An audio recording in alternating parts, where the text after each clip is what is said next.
참 예수님, 오늘은 전교성월에 맞이하는 전교주일이자 민족들의 복음화를 위해 기도하는 날입니다. 오늘 미사의 첫째 독서에서 이사야 예언자는 하나님께서 장차 모든 민족들이 당신의 길을 걷게 되리라는 원대한 전망을 내다보며 이렇게 예언하였습니다. 주님의 집이 서 있는 산은 모든 산들 위에 굳게 세워지고 언덕들보다 높이 솟아오르리라. 모든 민족들이 그리로 밀려들고 수많은 백성들이 모여오면서 말하리라. 자, 주님의 산으로 올라가자. 야곱의 하느님 집으로. 그러면 그분께서 당신의 길을 우리에게 가르치시어 우리가 그분의 길을 걷게 되리라. 이것이야말로 애초에 이집트에서 종살이하던 히브리들을 하느님께서 이스라엘이라는 이름을 지어주시면서 당신 백성으로 삼으신 이유이자 목표였습니다. 그러므로 이스라엘은 먼저 모든 산들 위에 굳게 세워졌어야 했고 다른 언덕들보다 높이 솟아올라야 했습니다. 그런데 예수님께서 오셨을 때 이스라엘은 편협한 선민의식에 사로잡혀서 자신들이 특별해서 선택받았다고 착각하고 있었습니다. 그래서 예수님께서는 이스라엘 백성을 상대로 복음을 선포하시며 설득하셨지만 사두가이와 바리사이 등 지도자들의 끈질긴 방해책 등으로 실패하셨습니다.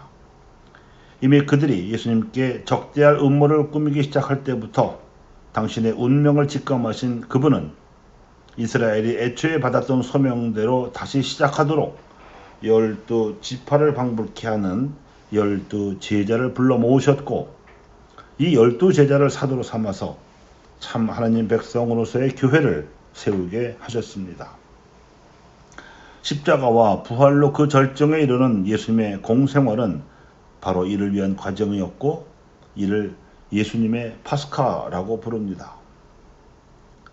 그리고 이 예수님의 파스카를 깨닫게 된 사도들과 초대교회 신자들은 예수님에게서 배운 대로 참 하느님 백성으로 걸어가기 위한 첫 걸음을 공동생활로 뗐습니다.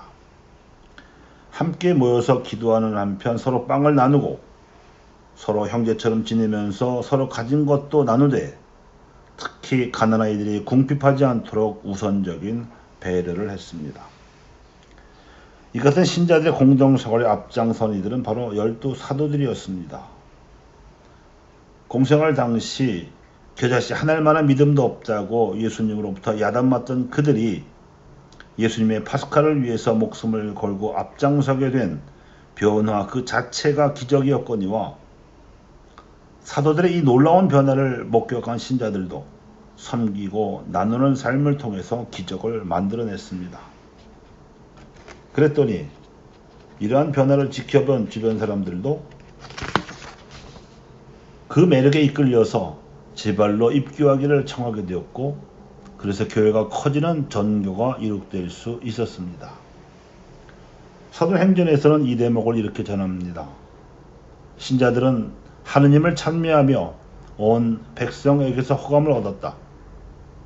주님께서는 구원받을 사람을 늘려주셔서 날마다 믿는 이들의 모임이 커갔다.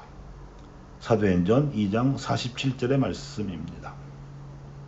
초대교회가 유대교 당국과 로마 제국의 박해 속에서도 엄청난 선교 성과를 거둘 수 있었던 비결이 여기에 숨어 있었습니다.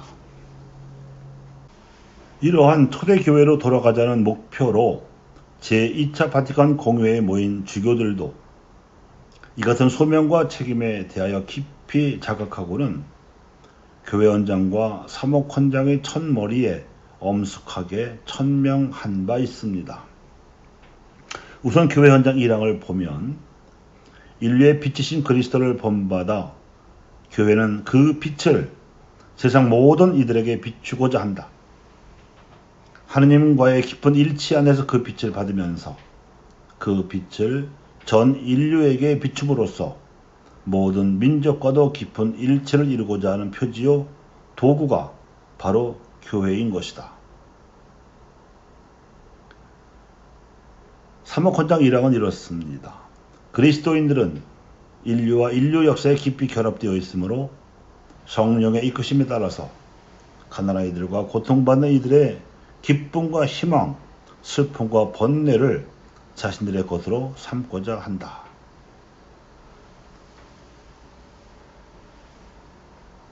이를 위한 최소한의 기본 자세는 첫째로 중세와 근세에 그러했던 것처럼 더 이상 세상을 가르치려 하거나 다스리려 하지 않을 것이며, 그보다는 오히려 낮은 자세로 세상과 대화한다는 것과, 둘째로 먼저 교회와 그리스도인들부터 겸손하게 가난한 이들에게 가진 것을 나누고 고통받는 이들에게 다가가서 위로해 줌으로써 가난한 교회가 되는 것이었으며, 셋째로는 이러한 지향으로 하나님 앞에 모여서 성체 성사를 통해 성령으로 오시는 예수님의 기운을 받는 것이었습니다.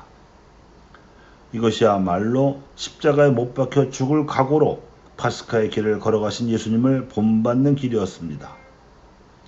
이러한 자기 변화 내지 쇄신이야말로 전교의 전제 조건인 동시에 복음화의 과정 그 자체임을 공유에는 천명한 것입니다. 공회가 폐막된 바로 그 해 1965년에 원주 교구장으로 임명된 지학순 다니엘 주교는 생활 속에서 그리스도를 찾자는 목표를 내걸고 원주 교구를 복음화시키기 위한 전략으로서 사회 경제 네트워크를 결성함으로써 주민들의 삶의 현장에서 다양한 협동조합을 건설하기 위한 운동을 그 이듬해인 1966년부터 전개하였습니다. 먼저 고리대금에 시달리는 가난한 이들을 돕기 위해서 1966년에 원동 성당을 중심으로 원주 신용협동조합을 세웠고, 청소년들에게도 협동정신을 함양시키기 위해서 원주교구가 인수한 진광중학교에 학교 협동조합을 세웠습니다. 그러다가 1972년에 남한각 유역의 3개 도, 13개 시군, 87개 읍면에 대홍수가 밀어닥치자 수재민들을 무상 원조 형식이 아니라 자조 자립하는 방안으로 돕기로 계획을 세우고는 지학선 주교는 독일 가톨릭 교회를 방문해서 구호단체인 미데레올과 까리타스의 도움을 요청하였고, 지지교가 원주 복음화의 협조자로 선택한 사회운동가 장일순 요한은 이 두 단체의 지원으로 협동조합 방식으로 지역사회를 복원시키고자 하였습니다. 농민, 노동자, 어민, 영세 시민들이 자발적으로 참여해서 협동 공동체를 건설하는 광범위한 자발운동부터 전개하였습니다. 현재 65만 명의 조합원이 가입된 생활협동조합 한살림의 전신 원주 소비자협동조합이 장일선 요한의 주도로 이 당시에 설립되었습니다. 이 복음화 운동의 본부를 원주 교구에서는 원주 캠프라고 불렀는데, 이 캠프에서는 신용 분야뿐만 아니라 구매, 공제, 생산 등 다양한 분야에서 협동운동을 조직하여 협동조합과 사회적 기업과 공동체 운동단체 등 36개 단체를 모아서 대한사회를 위한 원주 협동사회 경제 네트워크를 결성하기에 이르렀습니다. 원주 캠프에서는 원주 복음화를 대표하는 가치를 생명과 협동으로 설정하고, 이 가치를 실현하기 위한 운동으로서 한살림 운동과 협동조합 운동을 전개하였습니다. 원주 복음화 계획의 성과 가운데 눈에 띄는 것이 의료, 복지, 사회적 협동조합입니다. 20년 가까이 원주 시민들, 그 중에서도 취약계층 시민들의 건강을 책임지고 있는 이 조합은 의료, 건강, 그리고 생활과 관련된 모든 문제를 해결하기 위해서 지역 주민들과 보건의료 전문가, 지역 복지 전문가들이 함께 만들어가는 비영리 법인입니다.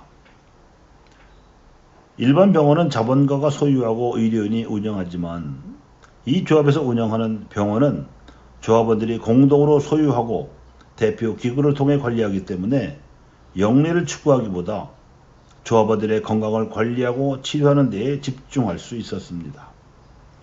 그 결과 지방 도시들의 인구가 감소하고 있는 추세 속에서도 원주시는 인구가 증가하고 있고, 따라서 자연히 신자들도 늘고 있습니다. 하지만 이런 외적 성장이 복음화 성과의 전부일 수는 없으며, 원주 교구민들과 원주 교구 관할 지역민들의 내적 성숙과 무엇보다도 전체 한국 사회의 공동선에 미친 영향이 원주 교구 복음화 활동의 성과로서는 더 컸습니다. 원주 교구 관할 지역에서는 물론이고 전체 한국 사회에 대하여 한국 천주교회가 기복신앙을 강조하면서 자기 조직의 확장만을 꾀하는 자기 중심적인 종교 집단이 아니며, 사람들 안에서, 그것도 가난하고 고통받는 사람들 안에서 하느님을 만나 배웠기를 갈망하는 신앙인들의 공동체로서 참된 종교 집단임을 증명한 것입니다. 이러한 효과는 생명과 협동의 가치를 실현하기 위한 지역 내 활동에서보다도 정의 구현과 사회 복음화를 위한 사회 참여 활동에서 더 두드러지게 나타났습니다. 즉, 원주 교구장으로서 지학선 주교가 지역사회 복음화에 더 적극적으로 기여하려는 지향으로 원주 MBC의 전체 주식 지분 중 40%를 출자하였는데, 관료들의 부정부패로 이 출자금이 증발되어 버리자 비로소 정부와 사회의 부정부패가 얼마나 심한지를 체감하게 되었고, 따라서 이를 척결하기 위한 시국미사와 대대적 거리 시위를 사흘 동안 벌였습니다. 그러자 중앙정보부에서는 그를 요시찰 인물로 지목하게 되었고, 독일 모금 여행에서 돌아오던 그를 공항에서 체포하여 구금하는 사상 초유의 사태가 일어났습니다. 이에 분기한 전국의 사제들이 원주교구 주교자 성당에 모여 지주교의 석방을 촉구하는 한편, 한국 사회의 정의 구현을 위한 활동이 필요하다는 데 인식을 같이 한 사제들이 정의구현 사제단을 출범시키기에 이르렀습니다. 이후 사제단의 활동은 김수환 스테파노 추기경의 개입과 묵시적 교감에서 이루어져서 가톨릭 신자들의 자긍심과 사회의식을 한껏 드높여 주었으면 물론, 박해가 종식된 이후에 은둔하며 조용히 살아오던 가톨릭 교회의 사회적 이미지 역시 정의롭고 믿을만한 종교 집단으로 탈바꿈시켜주게 되었습니다. 1980년대 10년 동안 가톨릭 교회의 교세가 2배 이상, 그러니까 150만여 명 정도였던 신자들이 300만여 명 이상으로 폭발적으로 증가한 배경에는 두 차례에 걸친 요한 바오로 2세 교황의 방한과 시성식, 그리고 세계 성체 대회로 가톨릭 교회가 언론과 국민 대중에게 대대적으로 노출되었던 것이 계기가 되었던 것은 분명하지만, 또한 그 배경에는 1970년대에 이루어진 정의 구현 활동이 자리잡고 있었음을 부인할 수 없습니다. 성찬경 시인의 시어로 표현하자면, 세상에 의인이 가득 차서 땅에 하늘나라가 세워지기를 기도하는 날이 오늘입니다. 그런데 이 아름다운 하나님의 뜻이 지지부진한 까닭은 너도 나도 의인이 될 생각을 하지 않기 때문입니다. 그러므로 이 전교주일에 민족들의 복음화를 위해서 기도한다는 것은 우리 모두가 의인이 되겠다고 다짐하는 일입니다. 의인으로 살다 보면 전교할 기회는 자연히 성령께서 마련해 주시거니와, 사실은 의인으로 사는 일 자체가 선교입니다. 의롭게 살지 못하면서 전교부터 하려 들면 실패합니다. 그런데 지학선 다니엘 주교와 장일순 요한 사회운동가는 생명과 협동의 공동체로 그 의로움의 실체를 증명해 주었고, 김수환 스테파노 추기경과 정의 구현 사제단은 의롭지 못한 정치 권력에 맞서야 하는 교회의 거룩함의 실체를 알려줌으로써 한국 사회의 복음화에 기여하였습니다. 이렇게 복음화에 앞장선 의인들을 통해서 성령의 이끄심을 알아본 무수한 신앙 공동체들이 성체 성사를 통해 우리에게 오신 예수님의 기운을 받아 개미처럼 노력한 성과가 오늘날 한국 가톨릭 교회의 현 주소입니다.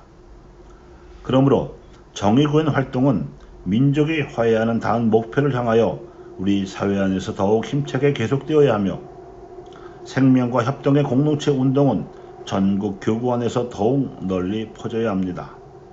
이것이 공의회가 천명한 복음화의 길이기 때문입니다. 감사합니다.